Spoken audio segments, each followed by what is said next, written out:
سب سے پہلا مسئلہ تو قرآن نے یہ بیان کر دیا کہ زوجہ سے جو ہم بستری ہے وہ صرف اسی راستے میں جائز ہے جس سے اولاد ہوتی ہے، کیونکہ عورت کو اللہ نے بنایا ہے نسل بڑھانے کے لیے. تو کوئی بھی ایسا ہم بستری کا طریقہ اختیار کرنا جو نسل بڑھانے کا ذریعہ نہ ہو، یعنی وہ نیچرل نہ ہو، تو وہ حرام ہے. تو اس میں اللہ نے یہ حکم دے دیا. تو اس سے صاف یعنی حدیث سے بھی پتہ چلتا ہے اور تمام فقہا کا اجماع بھی ہے اس آیت کی روشنی میں کہ مسئلہ تھوڑا حیا کے خلاف ہے، لیکن میرا خیال ہے بتانا ضروری ہے کہ پچھلے راستے سے عورت سے ہم بستری کرنا بالکل حرام ہے، ناجائز ہے. اور نبی صلی اللہ علیہ وسلم کی اس پہ بہت شدید لعنت ہے، بہت شدید وعید ہے.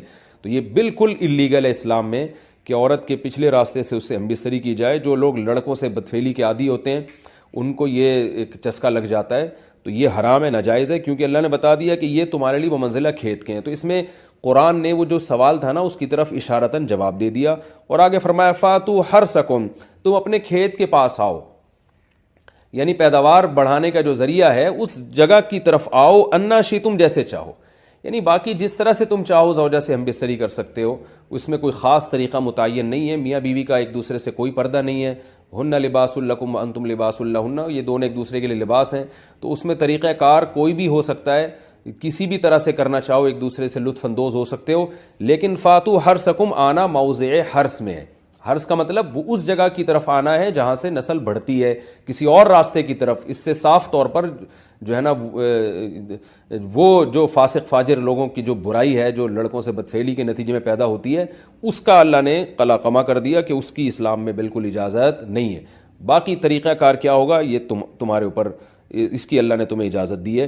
وقدموا لانفسکم، اور چونکہ بار بار حرث کا تذکرہ ہو رہا ہے کہ نسل بڑھانے کا، تو اس لیے اللہ نے فرمایا کہ قدموا لانفسکم، اپنی ذات کے لیے فیوچر میں انتظام کرو. قدموا کا مطلب آگے بھیجو اپنی ذات کے لیے سرمایہ. کیا مطلب کہ جب زوجہ سے ہم بستری کرو تو نیت اولاد کی ہونی چاہیے، تاکہ وہ اولاد دنیا میں بھی اور آخرت میں بھی تمہارے لیے ذخیرہ بن جائے.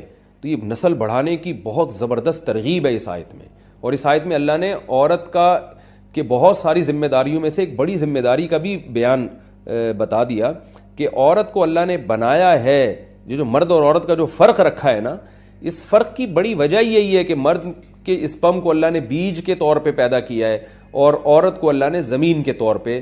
تو بیج اور زمین کے ملاپ کا بنیادی مقصد ہی نسل بڑھانا، پیداوار بڑھانا ہوتا ہے، نہ یہ کہ نسل روکنا. آج فیملی پلاننگ والوں نے اس